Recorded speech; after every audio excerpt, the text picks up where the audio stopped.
This video is for entrepreneurs or people who is inspiring to become entrepreneurs. If you don't know who I am, my name is Keon Corniff, also known as Mr. Finance, your favorite financial educator and business coach. And today I want to talk about the people that have been thinking about quitting on their entrepreneurship.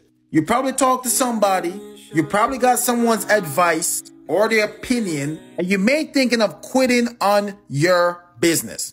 Or maybe your business adventure, or maybe a networking that you started. You probably started some MLM. You may become a sole proprietor, or you may be in a part of a 1099 deal.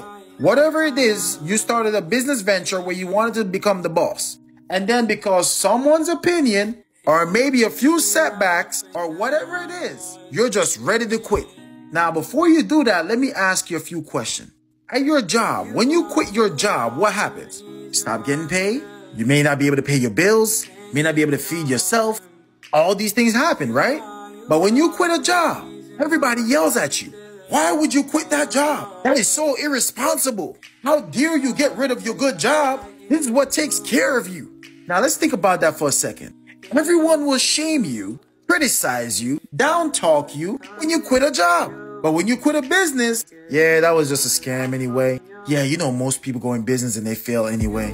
Yeah, I thought it was your part of one of those schemes things. Yeah, girl, it's one of those things. I did that before. It don't work. And you fall right back in the cycle. So what am I trying to tell you? Stop quitting on your dreams. Stop quitting on your 6 to 11 and settling for your 9 to 5. If you knew your FIN number, if you knew what you need for retirement and how much is going to be required for you to save in order for you to enjoy your retirement, you will not settle for a job. You will not settle just for one source of income. You will stop quitting on your business ventures. You will stop taking advice from poor people. You know those people that pass over opportunities repeatedly to learn and earn? Yeah, those people. You will stop asking opinion from broke people because they pass over opportunities repeatedly to learn and earn. One thing I've learned is to never take advice from broke people. No offense. Because broke people have been making decisions that keep them broken over and over again. If you want advice, take it from rich people. Take it from someone that's in business. Go ask someone in business how business is. Ask them about their worst years in business. Ask them about their good years in business. Ask them how long it typically takes for a business to really take off. Ask for advice that can make your business better.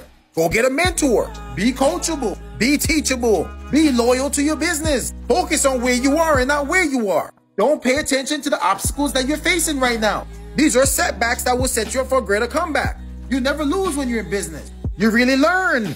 You don't lose. It's a lesson. So what you got to understand is this. You have two kind of hard. You have the job and your business. But the business will pay you better in the long run.